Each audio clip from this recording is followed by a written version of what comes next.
Okay, everyone, so let's get started. Thank you for coming. I know it's a Friday of finals week, so we appreciate you coming here. So today we have the great pleasure of hosting Melina Kanji, who Melina is originally from Naperville, and she actually came to DePaul as an undergraduate, and she was a student in our department. So she graduated from biology in 2017. Then in 2019, she went on to Ross University, their medical school, and she is still there. So she's actually graduating March 31st with a medical degree from Ross. And I'm going to spoil the surprise and say that just at 11 a.m. today, she found out she was matched with her top pick, which is Georgia Medical Center, where she's going to, of course, work in emergency medicine because you have that high energy personality. And so we're very grateful to have you here. And her talk is going to be on my unconventional journey from pre-veterinary medicine to human emergency medicine. Thanks. Hi, everyone. This is crazy. I was just sitting in the same lecture halls, feels like a year ago, but thanks for coming. It's a really exciting day. Like Dr. Gray said, I matched today, so everything that I went to med school for just all paid off today. I got my first choice pick, and I'm so excited. But I'm excited to tell you about how I ended up here. I actually finished DePaul planning to be a veterinarian. So I was pre-vet all the way, and life happens and I have no regrets, and it brought me to where I am. So can I give you a little slide projector, slide forward? So this view right here is from my perfect. So I actually did my first 2 years of medical school in Barbados. So I went to Ross University School of Medicine. It's an island school.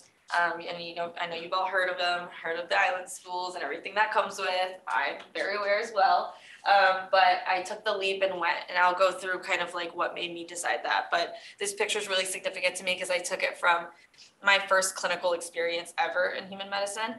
I was at a tiny, what looked like a house, and it was 2 female doctors, family medicine clinic, and it was my first time shadowing a doctor over there in Barbados. So that was my view. So before DePaul, so I'm going to start at the beginning. When I was in high school, my favorite class was psychology. That was the only thing that made me excited, and that's what I decided that I was going to go into at the time. So I chose, psychology to be my major when I entered DePaul. I figured out that my strengths are definitely in science and math-ish, but I didn't know what I wanted to do specifically. So psychologist was my goal. I, did normal, I loved animals. I knew that was a thing, but I didn't really look into that much. I was more just okay, love psychology, love learning about the brain and why people do things. So that's where I was headed towards. But in high school, I was working so many different jobs. I worked at McDonald's, Sears, Tokyo Bay, and was a server, and retail, and volunteered and dog walked and did a lot of different things. So I was always a person that liked to gain perspective and learn new things and, go from there and see what interests me and then keep going with that. So then I came to DePaul, still psychology, did the city's mentor project. I don't know if that's still going on in the psych department, but it was awesome. It's where you go actually to Inglewood once a week and mentor a student there, a 13-year-old. And you get to kind of create a plan to help them deal with trauma and things like that. So it was amazing. It was a year-long thing, all 3 quarters. I became active within the science community. I became a research assistant in Dr. Aguirre's lab. That's when I decided that psychology, when I started to look into the job prospects for psychology, is when I kind of shifted what I thought about for my future. So then that's when I switched my goal to veterinary medicine. became pre-vet. And if anyone's pre-vet in here, then you know it's very competitive and you got to go above and beyond with everything you do. So I started to do that. So became president of the pre-vet club for a couple quarters. I led us to conferences and we went to North Carolina. We volunteered at big cat rescues and wildlife rescues. I became a dog trainer at Petco part-time to gain the experience. Worked my way, so when I got comfortable with that, I got a job as a vet tech assistant as well. So this was all while I was here at DePaul and squeezing in all my organic chem and general chem and physics and all that. And then, like I said, I did research with Dr. Aguirre, which was one of the best experiences because I actually presented at like the MEEC Midwest Ecology and Evolution Conference and here at DePaul's conferences many times. And then I also got it was after my junior year that I got the fellowship, the Dean's Undergraduate Fellowship at Lincoln Park Zoo. So then I got to do more research there, which was an awesome experience.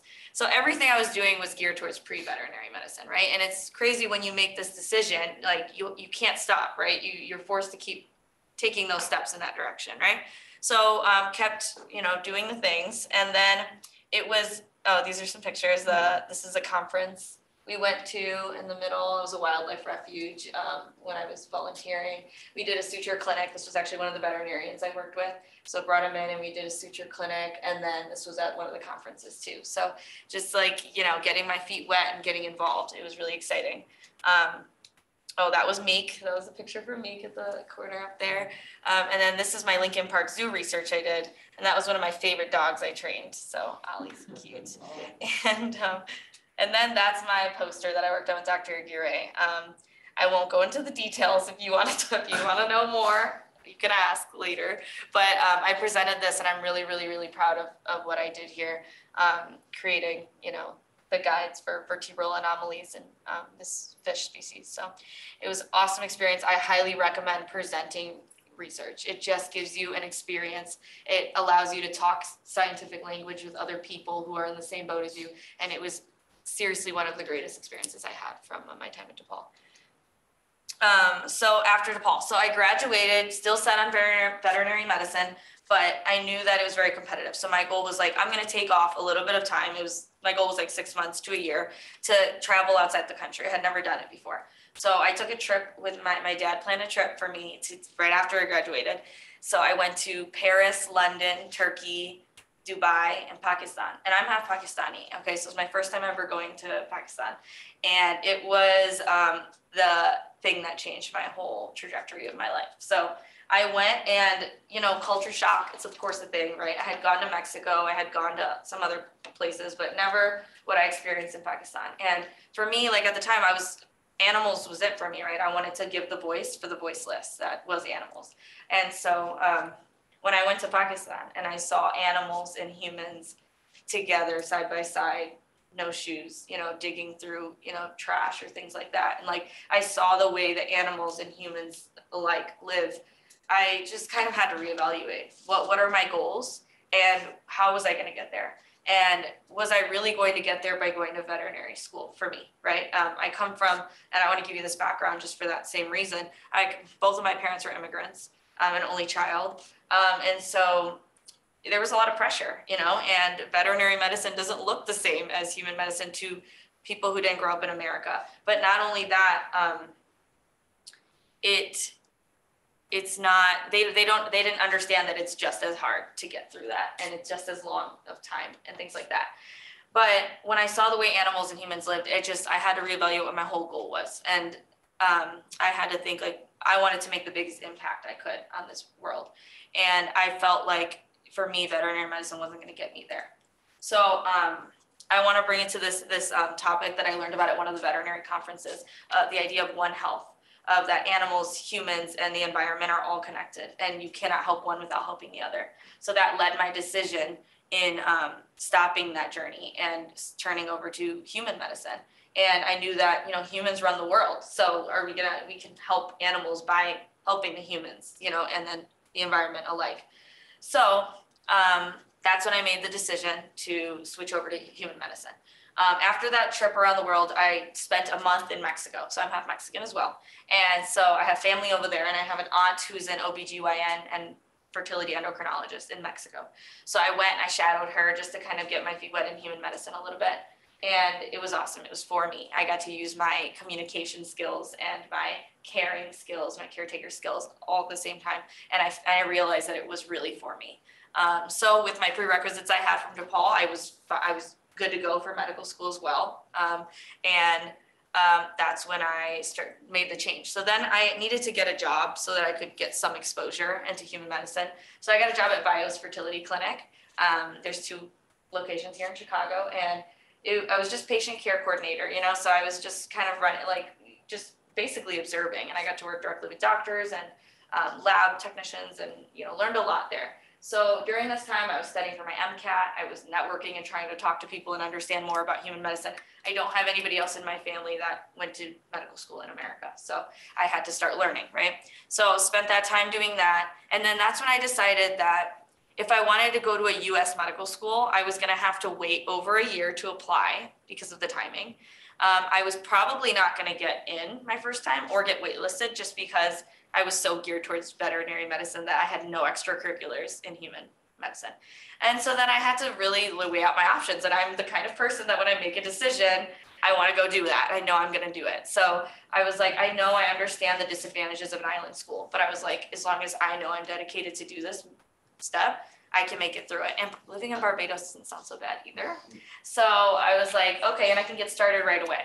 So I only applied to Ross University School of Medicine. And I got in and I started in January of 2019. So this is my white coat ceremony. My parents came to Barbados and I was there for that. And then I got to go to Cleveland Clinic, Florida for my first ever kind of clinical foundation. But the point of, the first 2 years of medical school are not a joke.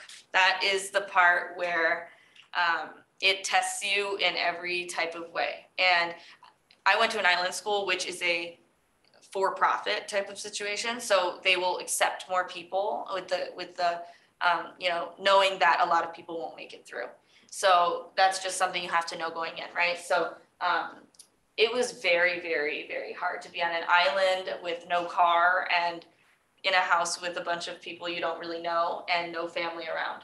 And you're doing some of the hardest.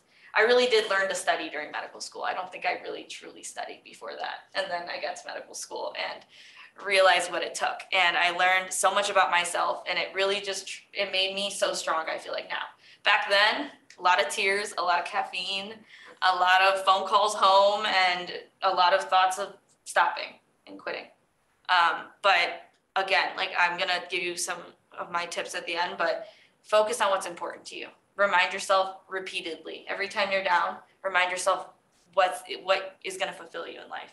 And every time I did that, I kept going. And so with Ross University, there's actually 2 tracks. You could do an accelerated or a regular track. So in Barbados, you spend either 16 months or 20 months. So you decide after the first semester based on how you do. And so I did the accelerated track. So I was there for about 16 months. COVID happened right in my last semester there. So I got sent home like a month early and had to finish off the semester on the Zoom. Very difficult, very, very difficult. And then I had to study for step 1, which is the hardest test of medical school at home, which was really, really, really tough. So everything got pushed back, and that's okay. Things happen. You kind of roll with the punches with that. But that's where I was. So then it brings me to 3rd and 4th year. These are clinical rotation years. 3rd year, so then you get placed somewhere in the US. I luckily got Chicago, is what I wanted. So I'm at Mount Sinai on the south side of Chicago. So great experience, very low income area, very low resource hospital, but I would never have traded that learning, for anything else. I did a lot of things there. So 3rd year is all about core rotation. So you do OBGYN, pediatrics, surgery, internal medicine, family medicine, and psych. It gets you exposed. And my thing was when I entered medical school, so I actually left out one part that actually was another reason I went to medical school was during that time after I graduated college, my dad got sick. He had like anginal attack, which is like chest pain where blood wasn't getting to his heart. So he had a minor heart attack, you'd say. And he got stents put in, and it kind of made me be like, you know, I'm an only child. I had all this pressure. And it was another reason that I decided to go to medical school. So that being said, I didn't know what I wanted to do in medicine, but I did know that cardiology seemed like a cool place for me to be. So I decided that that's where I'm going to do. And also, I left this out. When I got to basic sciences in Barbados, my first semester, I went to it was our first semester being in Barbados. So before that, Ross was on I don't remember the island, I think it's Dominica. And then there was a hurricane, and then they ended up on a cruise ship for a semester. And then from the cruise ship, they went to Knoxville, Tennessee for 2 semesters. And then they started fresh in their new permanent location, which was Barbados. And I was the first one to be there in Barbados. So when I got there, a lot of the clubs and interest groups were not a thing anymore because they got disintegrated after all of that moving around. So I didn't see a cardiology club, and I didn't see an internal medicine club. So I was like, I'm going to start it. So I started my first semester there, a cardiology club, became president of that, and just try to just gain as much exposure into that as I could. So come 3rd year, I'm still thinking cardiology because I wasn't exposed to emergency at all, because as you see, it's not a core rotation at my school. A lot of other schools it is.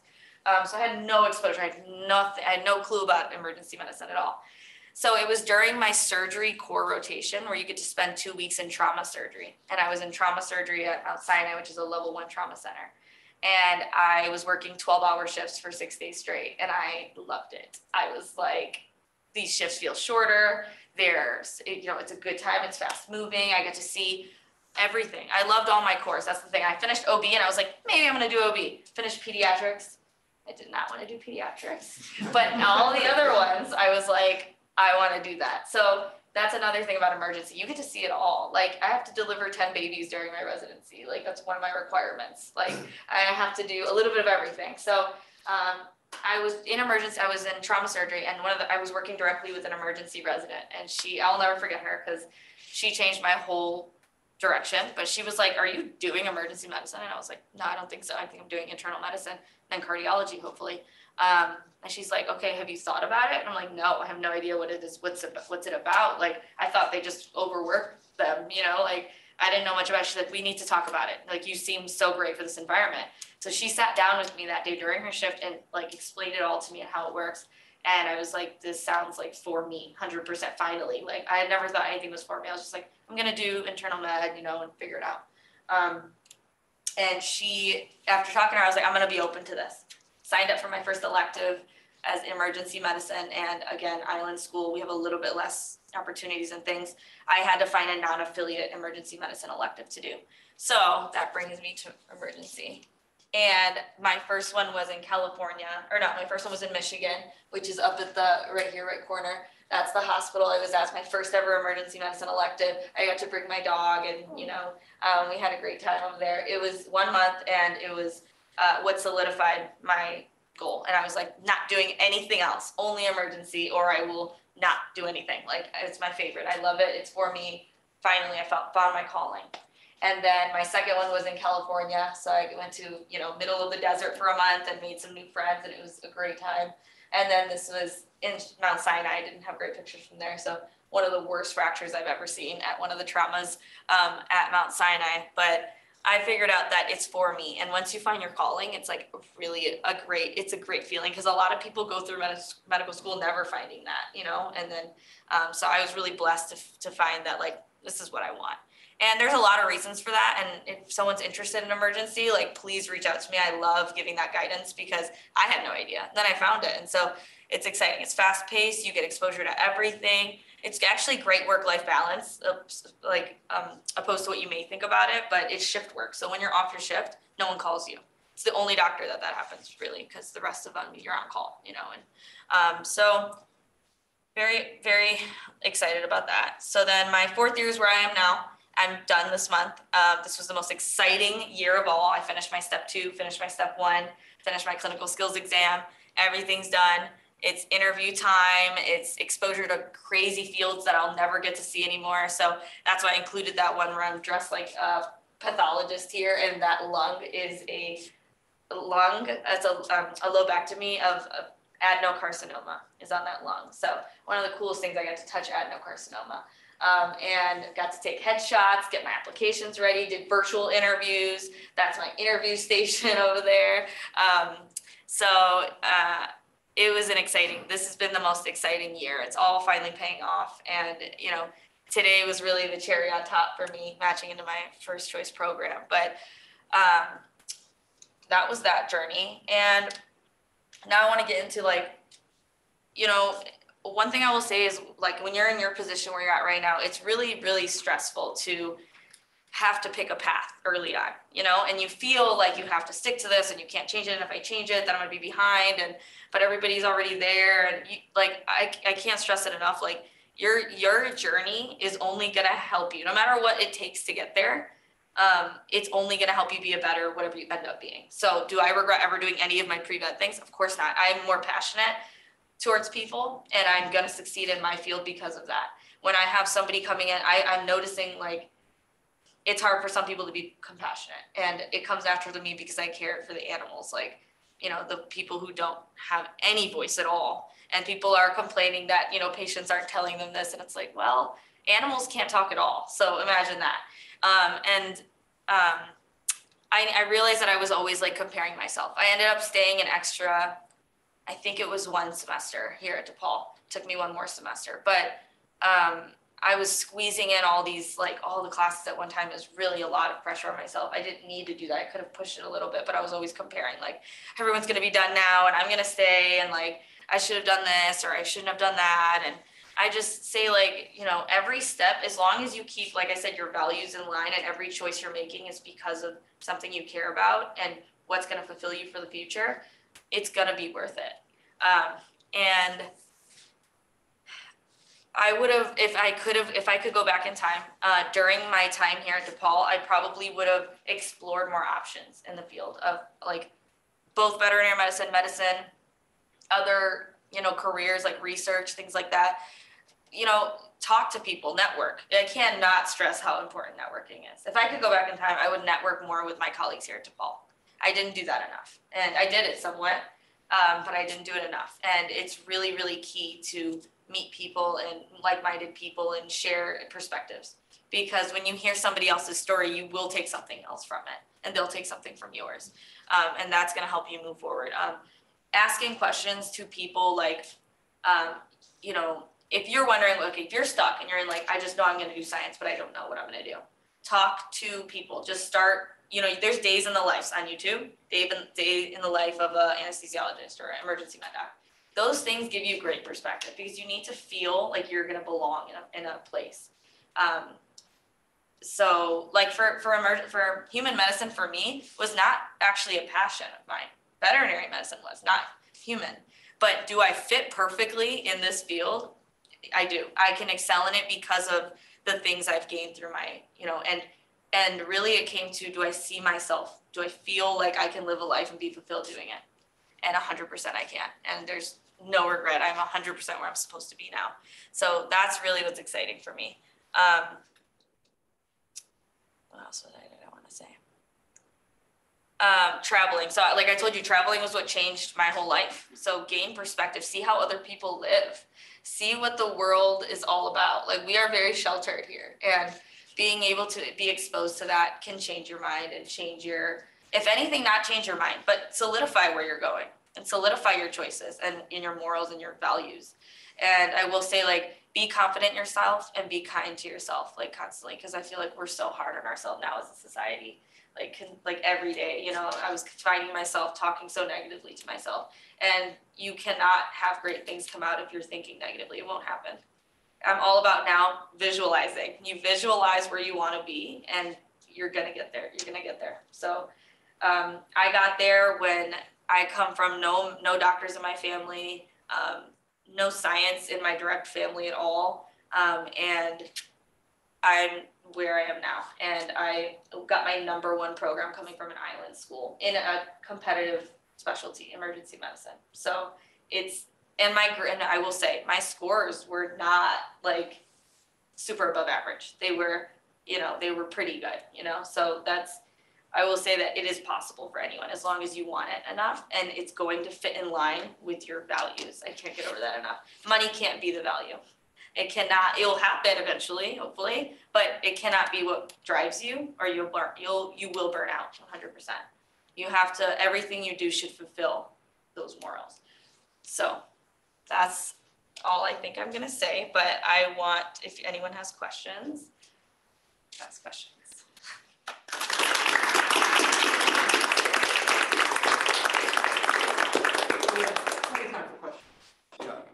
Really good talk. It was very inspiring. I have kind of a weird question, but on one of your slides, on the interview slide, you had like your laptop above. Was that like a good strategy for?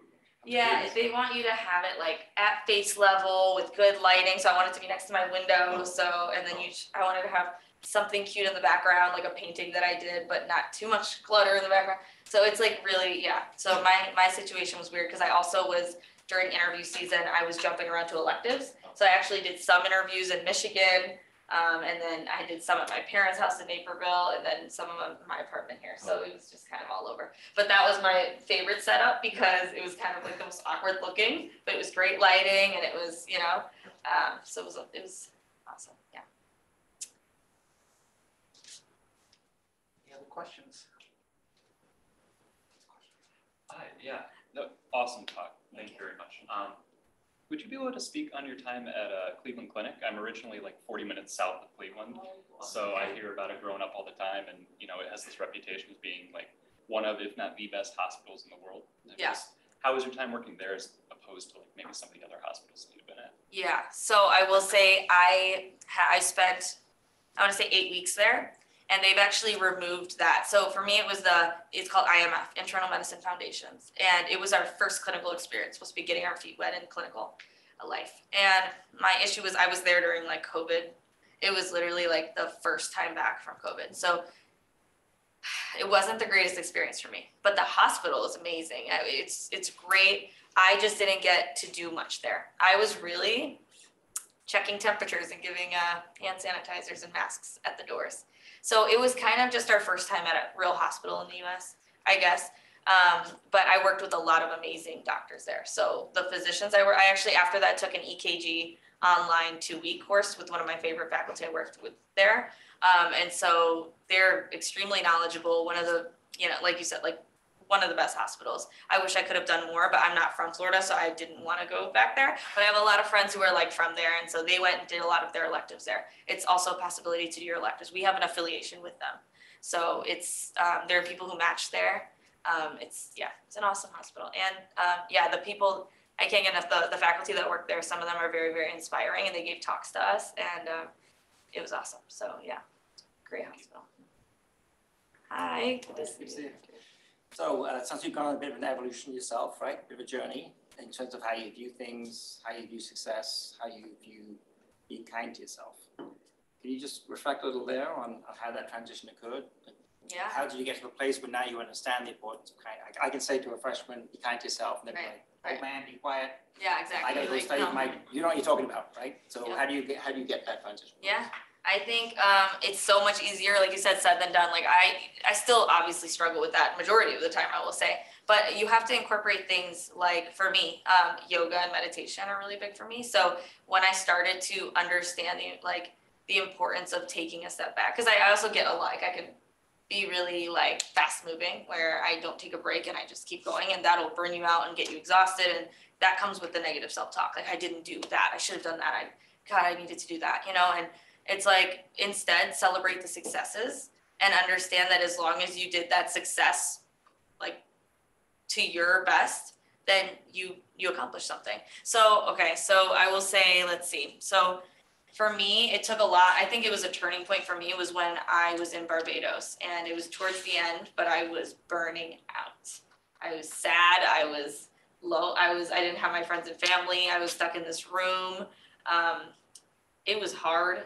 It was extreme. I was studying for like 10 hours a day, just to give you I was literally just sitting at a computer for 10 hours a day. It can get kind of like a cycle in your head of constant badgering yourself. Like, I studied 10 hours a day and I still almost failed an exam, you know? And so I think what it comes down to is you have to, and it still comes back to, so for me, the thing that saved me is I would write down what I'm doing this for. And that was something someone told me once in Barbados to do, is like when you start to cry and be like, I'm done, I'm giving up, I'm done, start to write down why you started this in the first place and post it up on your wall. And we had a big dry erase board in our rooms. And so we would all like have a thing where we write like, you're going to be this, like you're doing this because you care about people and you're going to be helping people in the world. You're going to save lives. Like these things are the things that'll push you. And I feel like you got to fill your life with joys. So while you're working hard, knowing that you're doing that because you're going to save lives is already a positive thing, right? Doing that to know that one day I'm going to be coming back here and helping other students that are confused, or somebody that comes from a family where they don't think even going to med school is a possibility, or someone who graduated college with a degree and was like, I don't even want to do that anymore. And now what now? Like those people are what kept me going, because I'm like, I'm going to be able to inspire people, you know, to keep going and not regret any of those decisions they made, but build on that. Because if I didn't do veterinary medicine, I wouldn't be 100% sure that today I should have been a human doctor, you know, but because of that, I'm sure. So those are some of the ways. I hope it's so much easier said than done, but talking to your family and reevaluating your purpose and why is one of the things. And also take vacations. I am huge on that. I took a lot of vacations. And if it was just a weekend trip with some of my friends, those are the things that kind of kept me going. Because when you have something to look forward to, you work harder, or you're able to keep moving, you know? So some of the things. So one of the reasons we have this series is exactly this kind of thing, right? This notion of saying, you know, we come in as science majors, especially with the high school system, where you're not supposed to admit if something's not okay, right? It's all like strengths. It seems a weakness if you don't. But then as we get older, everyone knows those are real things, right? Those are all real things that are important as you go through the journeys. And so, again, your talk was amazing, and it's kind of great that you shared all this advice with us and stuff. But I think just the fact you're giving the talk is also, like you said, helping change the entire culture around that way of thinking. It's dominated for so long. You know? Thank you. That's why I'm here. You know, that's really why I'm here. And in the interviews, like you said, the weaknesses in all my interviews, that's what they asked me. You know, and you identifying those weaknesses will help you grow. Like I know now, I'm so like self-aware now compared to like how I used to be. I know sometimes I can talk too fast, too much, and like move too fast and spread myself too thin. In college, I was working like 2 jobs and doing full time, and I don't know, you know, why I was doing that all the time. But you know, you realize things about yourself and you grow because of that. So I feel like weaknesses are actually strengths in disguise, because if you don't have weaknesses, you can't grow. So every time, my friends are studying for the big exam, so they call me and they're like, I'm hitting a wall, what do I do? I'm not making any progress. And they're like, my scores aren't getting better on UWorld, which is our question bank, right? And I'm like, don't look at your scores. The point is, when you get a question wrong, it's actually better, because now you have to work through that question, you're not gonna forget it. If you got it right, you wouldn't even look at it. You'd move on to the next one, you didn't learn anything, you know? So actually getting them wrong helps you become better in whatever you're doing. So take the weaknesses and acknowledge them, write them down, and understand why you have them and what made you have them, and then how you're gonna make it better, and you'll grow from that. So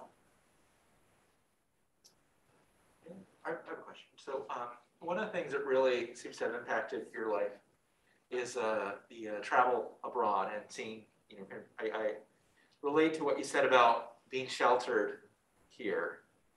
And in your case, you had family that let you explore that. And I had a similar experience when I was young, but also I had family. So do you have, any words of advice on what happens to people that don't have those connections outside of the U.S. but are, you know, kind of living in maybe a little bit of with a sheltered understanding of what the world is like outside of the United States? that's a good point. I would say, like, so I did have family, right? I have, there are like opportunities to go. So I'm actually taking a trip, right? The trip to Peru that I told you about, and nobody was gonna come with me because a lot of people don't want to take that hike with me. It's a 3-4 day hike. But I was like, I'm gonna go, right? So I found a like organization that takes people and guides them through the tour, and you have like accommodation. It's very safe. So just like the medical brigades, right? Is that what that's called? I forgot what that's called. I always wanted to do that, never did that. Wish I would have done that. they have those service trips to Nicaragua and things like that. Like, go do those things, because from the people that I currently are, like, I'm in med school with, I have a lot of friends who did do that, and that's actually what shaped their life, you know, into doing that. So you don't have to have family. I know a lot of people that didn't have any family in any of those countries, you know, and you can still find the ways. And it's really like, unfortunately, you have to put that effort in and take the trip, you know, and